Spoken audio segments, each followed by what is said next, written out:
Gastrointestinal symptoms की series में सबसे पहले हम बात करेंगे भूख ना लगना, मतलब कि एनोरेक्सिया। ठीक है। जनरल प्रैक्टिस में बहुत सारे पेशेंट ऐसे आते हैं आपके पास कि वो कंप्लेन करते हैं कि सर भूख नहीं लग रही है। बच्चों को लेके आते हैं कि बेटे को कितना भी अच्छा खाना उसके मनपसंद का भी पिला दे तो भी बेटा खाता ही नहीं है, उसको भूख ही नहीं लग रही है, खाने का मन ही नहीं हो रहा है। तो ऐसे पेशेंट में आप क्या ट्रीटमेंट कर सकते हैं? Specially in general practice MBBS BHMS doctor हो गए, BAMS डॉक्टर हो गए, तो वो सब अपनी जनरल प्रैक्टिस में कौन कौन से ट्रीटमेंट कर सकते हैं उसके लिए ये वीडियो है। तो पहले तो फर्स्ट स्टेप, ऐसी कोई कंप्लेन लेके आता है तो उसको देखना चाहिए कि पेशेंट को फीवर, जॉन्डिस, एनीमिया ऐसी कोई कंडीशन तो नहीं है, पेशेंट की कंप्लेन वेट लॉस की तो नहीं है। तो सबसे पहला स्टेप होता है रूल आउट करना कि उसको फीवर, जॉन्डिस, एनीमिया ऐसा कोई कारण नहीं है। ठीक है, अगर ये चीज़ रूल आउट हो गई तो हम आगे जनरल ट्रीटमेंट की ओर बढ़ सकते हैं।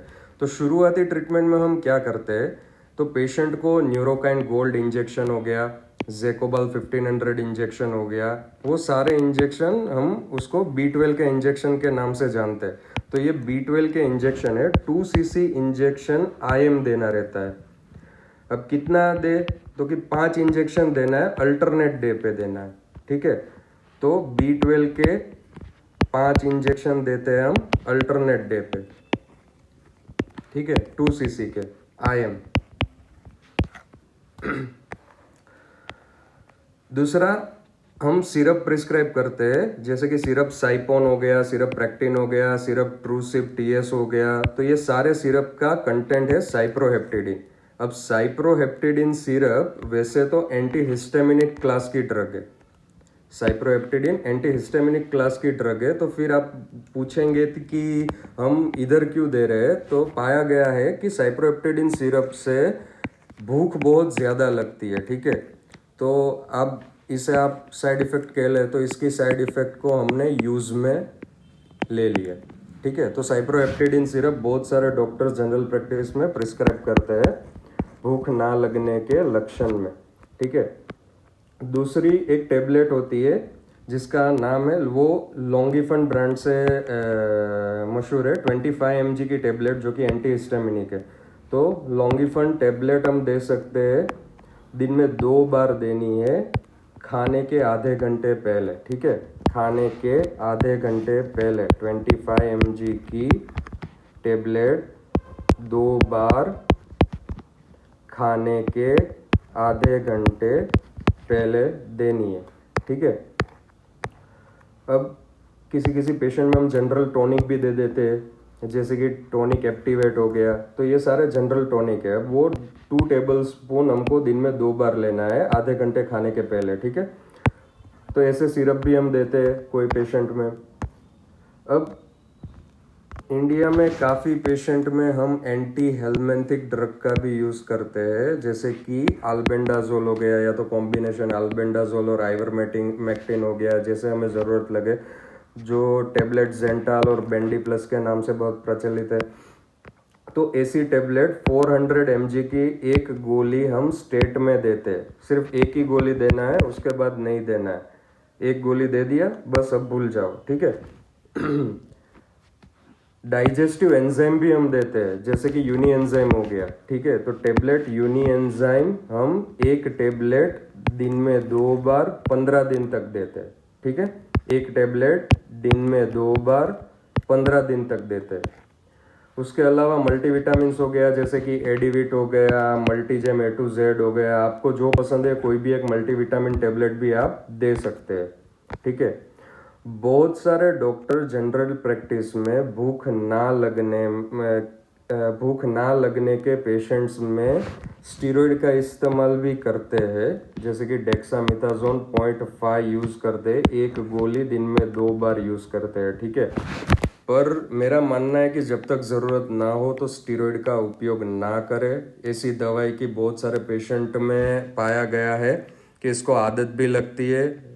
बहुत सारे पेशेंट आते हैं कि साहब वो गोली दे दो, वो गोली नहीं लेते तो भूख नहीं लगती, आप एक गोली दे दो उससे बहुत अच्छी भूख लगती है। तो ऐसी दवाइयाँ ना दे तो भी बहुत कम समय के लिए दे, शॉर्ट ड्यूरेशन के लिए दे, 15 दिन से ज़्यादा तो ना ही दे, हो सके तो 1 वीक तक ही दे अगर बहुत ज़्यादा ज़रूरत लगे तो, ठीक है। तो ये देख सकते हैं, पर देने से पहले एक चीज़ का और ध्यान रख ले कि पेशेंट की हिस्ट्री ले ले, उसको डायबिटीज़ वगैरह तो कुछ नहीं है। अगर डायबिटीज़ का पेशेंट है तो उसमें ग्लूकोकॉर्टिकोस्टेरॉइड नहीं दिया जा सकता, ठीक है। दूसरी एक चीज़ ध्यान में ले ले कि अगर पेशेंट को एनीमिया है, उसके हीमोग्लोबिन लेवल बहुत कम है, तो उसमें हम कैप्सूल ओट्रिन हो गया, कैप्सूल हीमोजेंस हो गया, वो देते हैं। अब वो कितनी देनी चाहिए तो हम जनरली हीमोग्लोबिन लेवल देखने के बाद डिसाइड करते हैं, पर जनरली 1 टेबलेट लेनी होती है दिन में एक बार 3 महीने तक, ठीक है। एक गोली लेनी होती है दिन में एक बार 3 महीने तक, ठीक है। और फिर एज पर नीडेड आप यूज़ कर सकते हैं। अब एक इंजेक्शन आता है, इंजेक्शन डेकाड्यूराबोलिन 50 mg का इंजेक्शन आता है, यहाँ आप देख सकते हैं। अब काफ़ी डॉक्टर ये इंजेक्शन देते हैं, पर जनरल प्रैक्टिस में ये इंजेक्शन बहुत ज़्यादा यूज़ नहीं होता है। फिर भी अगर आप इस इंजेक्शन को यूज़ करना चाहे, अगर आप यूज़ करना चाहे तो उसे IM दे सकते हैं। एवरी वीक एक ही इंजेक्शन देना होता है, ऐसे 3 इंजेक्शन का कोर्स होता है, ठीक है। तो एवरी वीक एक इंजेक्शन IM दे 3 वीक तक, ठीक है। तो 3 इंजेक्शन लेना होता है ऐसे IM, पर बहुत ज़्यादा ज़रूरत हो तो ही दे, वरना आप जनरल प्रैक्टिस में ये चीज़ अवॉइड भी कर सकते हैं। पर अगर देना चाहे तो 3 इंजेक्शन दे सकते हैं एवरी वीक, ठीक है। ये डेकाड्यूराबोलिन है, वो एनाबोलिक स्टीरॉयड है, ठीक है, एनाबोलिक स्टीरॉयड है। अगर आगे हमने जो दवाइयाँ प्रिस्क्राइब की है, उन सब चीज़ों से अगर उसको फ़र्क नहीं पड़ता तो ही इसके लिए चाहिए, ठीक है। अब जनरल ट्रीटमेंट में हम पेशेंट को क्या क्या बोलेंगे कि किस किस चीज़ का ध्यान रखना है, ठीक है। तो उसको पहले तो बोलना है कि आपको प्रोटीन रिच फूड खाना है, ठीक है, फ्रेश फ्रूट्स लेने हैं। अब प्रोटीन रिच फूड में बहुत सारे वेजिटेरियन पेशेंट होते हैं, तो वो प्रोटीन रिच फूड नहीं खा सकते, तो ऐसे पेशेंट में आप प्रोटीन एक्स पाउडर भी दे सकते हैं, ठीक है। मार्केट में बहुत बिकता है ये पाउडर। तो प्रोटीन एक्स पाउडर 2 टेबलस्पून दिन में 2 बार देते हैं आप, ग्लास ऑफ मिल्क के साथ दे इसको। इससे जिस पेशेंट का वज़न कम हो रहा है तो इससे वज़न भी बढ़ेगा, ठीक है। तो 2 टेबलस्पून दे आप दिन में 2 बार दूध के साथ, ठीक है। उसको रेगुलर एक्सरसाइज करने को बोलिए, ठीक है। सेडेंटरी लाइफस्टाइल भी खाना ना लगने के कारण ध्यान में लेने की चीज़ है, तो उसको एक्सरसाइज करना ज़रूरी है, ठीक है। और ये सब तो बंद नहीं करना पड़ेगा, ख़राब आदत जैसे स्मोकिंग हो गया, अल्कोहल हो गया, टोबैको हो गया, ठीक है। तो अगर पेशेंट बोल रहा है कि वो स्मोक करता है, टोबैको खाता है, अल्कोहल लेता है, तो वो सब बंद कराइए, ठीक है। अब बहुत सारे कन्वल्जेंट पेशेंट होता है, तो ऐसे पेशेंट में क्लाइमेट चेंज करना बहुत ज़रूरी है। बहुत बार देखा गया है सिर्फ क्लाइमेट चेंज होने से, एनवायरनमेंट चेंज होने से ऐसे पेशेंट को खाने की इच्छा होने लगती है। तो ऐसे पेशेंट्स का थोड़ा क्लाइमेट चेंज कर दीजिए, ठीक है। अब हम थोड़े एक्सट्रीम्स की बात करेंगे कि कोई एक्सट्रीम पेशेंट होता है, उसका इनटेक बहुत ही पुअर है, वो ले ही नहीं पाता मुंह से खाना, और उसका RBS चेक करेंगे तो शुगर लेवल भी बहुत कम है और पेशेंट डिहाइड्रेटेड भी है, ठीक है। अब ऐसे पेशेंट में खाने की इच्छा ना होना बहुत साधारण है, तो ऐसे पेशेंट में पहले तो हम IV DNS दे देते हैं 1000 ml, ठीक है। उसमें इंजेक्शन MVI डाल दीजिए, ठीक है, इंजेक्शन MVI डाल दीजिए और ये चीज़ चालू करिए। उसके बाद अगर कितना सलाइन देना है वो उसके वाइटल्स के हिसाब से हम उसके बाद सोचेंगे। अब कोई पेशेंट बहुत लो शुगर लेवल का आता है, जिसका RBS लेवल बहुत लो है, हाइपोग्लाइसेमिक पेशेंट हो गया, तो ऐसे पेशेंट में हम 25% डेक्सट्रोज भी देते हैं कभी कभी। अब ये कितना देना है वो किस हिसाब से तय करेंगे, उस समय के उसका RBS के लेवल के हिसाब से हम तय करेंगे, उसका शुगर लेवल कितना है उसके हिसाब से हम तय करेंगे। 5% देना है, 25% देना है, 50% देना है, तो हम तब तय करेंगे। तो डेक्सट्रोज भी हम देते हैं उसकी एनर्जी कंपोनेंट के तौर पे, ठीक है। अब इतना सब कुछ कर लिया, उसमें 80% पेशेंट को तो इतने से अच्छा हो जाता है, ठीक है। फिर भी कोई पेशेंट आके बोलेगा कि सर अभी भी अच्छा नहीं लग रहा है, अभी भी रिस्पॉन्स अच्छा नहीं है, कोई फ़ायदा नहीं है, तो ऐसे पेशेंट में हम फिर क्या करेंगे, उसके थोड़े लैब इन्वेस्टिगेशन कराएंगे, जैसे सीबीसी हो गया, यूरिन हो गया, urine for bile salts mainly, तो सीरम बिलीरुबिन हो गया, ब्लड यूरिया हो गया, सीरम क्रिएट हो गया, ठीक है। तो ये सारे लैब रिपोर्ट हम करवाएंगे, उसके हिसाब से हमें पता चलेगा उसका हीमोग्लोबिन कम तो नहीं है, एनीमिक है कि नहीं, जॉन्डिस है कि नहीं, वो सब सारी चीज़ें जानने के लिए पहले तो ये रिपोर्ट कराएंगे, उसके हिसाब से हम आगे तय करेंगे कि उसको क्या हो सकता है, उसको कोई इन्फेक्शन तो नहीं है वगैरह सब देखेंगे, ठीक है। अब कोई कोई पेशेंट में एक्सरे चेस्ट कराना भी बहुत ज़रूरी है, क्योंकि टीबी के पेशेंट, मलिग्नेंसी के पेशेंट, ऐसे पेशेंट में एनोरेक्सिया बहुत ही कॉमन होता है, ठीक है। अगर ओल्ड एज पेशेंट है तो ऐसे पेशेंट में यूएसजी एब्डोमिन और गैस्ट्रोस्कोपी भी करनी पड़ सकती है, ठीक है। तो पहले यूएसजी एब्डोमिन कराइए, उसके बाद ज़रूरत पड़ेगी तो हम गैस्ट्रोस्कोपी के ओर जाएंगे, ठीक है। अभी कौन कौन से फैक्टर्स है जिसके कारण भूख ना लगना जैसे सिम्टम्स हो सकते हैं, एनोरेक्सिया हो सकता है। तो पहले तो किसी किसी पेशेंट में कोई ड्रग चालू होती है, जैसे कि मेटफॉर्मिन हो गया, एंटी हाइपरटेंसिव हो गया, डिजिटालिस हो गया, मेट्रोनिडाजोल हो गया, ठीक है। तो ऐसे कोई ड्रग चालू है तो उससे भी भूख नहीं लगती है, तो ये चीज़ का भी ध्यान रखिए, उसकी हिस्ट्री लीजिए कि वो कौन कौन सी ड्रग उसकी चालू है, वो सब चेक कीजिए आप। दूसरा, पल्मोनरी टीबी में बहुत कॉमन पाया जाता है कि मेन सिम्टम्स में ही एनोरेक्सिया होता है, ठीक है। दूसरे कोई सिम्टम्स दिखे ही ना दिखे, काफ़ी पेशेंट ऐसे होते हैं कि वो बोलते हैं कि सर भूख नहीं लग रही है, तो एक चीज़ ये भी ध्यान में लीजिए कि उसको पल्मोनरी टीबी तो नहीं है, मलिग्नेंसी हो गई, पर्टिकुलरली लीवर और स्टमक की मलिग्नेंसी। तो लीवर और स्टमक की मलिग्नेंसी में भी भूख नहीं लगती, तो एक बार वो चीज़ का भी ध्यान रखिए कि लीवर रिलेटेड कोई प्रॉब्लम है, स्टमक रिलेटेड कोई प्रॉब्लम है, ठीक है। तो वो चीज़ भी बैक ऑफ माइंड रखना बहुत ज़रूरी है। और ये तो हो ही गया टबैको, अल्कोहल, स्मोकिंग, वो जब तो बंद ही करना पड़ेगा, अगर ये चालू रहेगा तो पेशेंट की भूख वैसे भी नहीं लगने वाली है। अभी दो साइकियाट्रिक रीज़न भी है। अगर छोटे बच्चे कंप्लेन लेके आ रहे हैं, मतलब उसके माता पिता कंप्लेन लेके आ रहे हैं, बच्चा बहुत छोटा है और बोल रहे हैं कि उसको खाना खाने का मन ही नहीं कर रहा है, घर में कुछ बोलता नहीं है वगैरह, तो देखना चाहिए कि उसके स्कूल में एग्ज़ाम रिलेटेड या तो कोई फैमिली स्ट्रेस नहीं है, ठीक है, और उसको किसी चीज़ की घबराहट तो नहीं है, ठीक है। तो ये साइकोलॉजिकल कंडीशन चेक करना भी बहुत ज़रूरी है। काफ़ी बार बच्चे बोलते नहीं है पर उसको भी स्ट्रेस हो सकता है, कोई जात की घबराहट हो सकती है, कोई एग्ज़ाम के रिलेटेड स्ट्रेस हो सकता है। तो ये सारी चीज़ें काउंसलिंग करना बहुत ज़रूरी है, क्योंकि बच्चे तो बोल नहीं पाते, अक्सर माँ बाप लेके आ जाते, पर उसका कारण उसका स्ट्रेस होता है। अगर ये रिजॉल्व हो गया तो उसको खाना खाना भी शुरू हो जाए, भूख लगना भी शुरू हो जाएगा, ठीक है। तो ये काउंसलिंग ज़रूर करिए।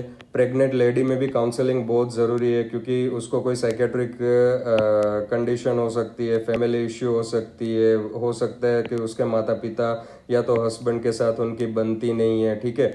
तो ऐसी लेडी भी इमोशनल स्ट्रेस में रहती है, और इमोशनल स्ट्रेस होता है तो भी काफ़ी बार लोगों को भूख नहीं लगती है, तो ये चीज़ भी कंसीडर करनी बहुत ज़रूरी है। तो एनोरेक्सिया के पेशेंट में आप अच्छे से काउंसलिंग भी कीजिए, काउंसलिंग करना भी बहुत ज़रूरी है, ठीक है। और एक वो भी चीज़ होती है कि बच्चा उसकी उम्र के हिसाब से तो सही खाना खा रहा है, पर कभी कभी माँ बाप को लगता है कि बच्चा ठीक से नहीं खा रहा है, तो आप उसे पूछे कि वो कितना खा रहा है, क्या खा रहा है, क्योंकि हिंदुस्तान में हर मम्मी को ऐसा ही लगता है कि उसका बच्चा ठीक से खा नहीं रहा है, ठीक है। तो मेडिकली ठीक से वो खा रहा है कि नहीं खा रहा है, वो आपको चेक करना है, ठीक है। अभी कुछ केसेस के बारे में हम बात करेंगे कि ऊपर की वाली हम जिस भी जनरल ट्रीटमेंट की बात की, जिन दवाइयों की बात की, सिरप्स, इंजेक्शन वगैरह की बात की, वो सब देने के बाद भी अगर ओल्ड एज का पेशेंट है और उसको एनोरेक्सिया है, मतलब उसको भूख नहीं लग रही, तो ओल्ड एज के पेशेंट में always think of carcinoma of stomach, ठीक है। कार्सिनोमा ऑफ स्टमक के बारे में सोचिए, इसीलिए आगे कहा ना कि ओल्ड एज का पेशेंट है तो उसको यूएसजी एब्डोमिन या तो गैस्ट्रोस्कोपी करना ज़रूरी है। पर ये डायरेक्टली नहीं सोचना है। पेशेंट आया और सीधा ही नहीं सोच लेना है कि उसको कार्सिनोमा ऑफ स्टमक है, ठीक है। पहले सब जनरल निदान कीजिए, उसके बाद अगर ओल्ड पेशेंट है, 60 अबोव है, 60 के आसपास है, तो ऐसे पेशेंट में एक दिमाग में वो भी रखना है कि उसको कार्सिनोमा ऑफ स्टमक तो नहीं है। एक दूसरे केस में पेशेंट आता है कि उसको भूख नहीं लग रही है, काफ़ी दिनों से बिल्कुल ही भूख नहीं लग रही है, और वो बोलता है सर भूख तो छोड़िए, उसको खाने तक का भी छोड़िए, उसको फूड देखने का भी मन नहीं कर रहा है। तो अगर ऐसा पेशेंट है कि जो आपको बोल रहा है कि भूख लग ही नहीं रही है और खाना देखने का भी मन नहीं कर रहा है, इतने सिवियरिटी से पेशेंट बोल रहा है, तो आपको उसमें एक बार इन्फेक्टिव हिपेटाइटिस के बारे में भी सोचना चाहिए, ठीक है। अब वो पेशेंट आएगा, आपको लगेगा कि कोई पेलनेस तो नहीं है पेशेंट में, ऐसे कोई खास सिम्टम्स नहीं लग रहे हैं, तो आपको दिमाग में वो भी रखना चाहिए कि इक्टेरस में प्रेजेंट आफ्टर 1 to 2 days, ठीक है। तो एक बार पेशेंट को जनरल ट्रीटमेंट करने के बाद पेशेंट वापस आता है और आपको लगता है कि ये बहुत सिवियरिटी से बोल रहा है कि बिल्कुल भूख नहीं लग रही है, खाना देखते ही चिढ़ होती है, ऐसा कुछ बोल रहा है, तो एक बार आप इन्फेक्टिव हिपेटाइटिस के बारे में भी ज़रूर सोचिए। तो जनरल प्रैक्टिस में आमतौर इतना करने से काम हो जाता है, पर उसके बाद भी पेशेंट रिजोल्व नहीं होता है आपसे, तो you can refer that patient to the higher centre, ठीक है। अगर इन्वेस्टिगेशन कराने के लिए आप कोई एमडी या एमएस डॉक्टर के पास भेज दीजिए पेशेंट को। जनरली इतने से पेशेंट अच्छा हो जाता है। Thank you for watching.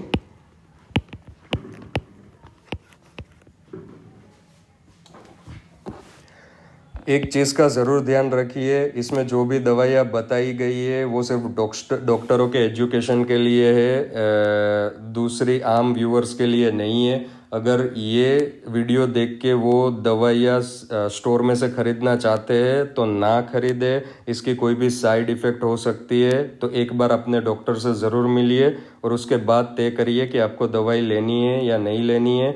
Without investigation खुद से दवाई ना लें। Thank you.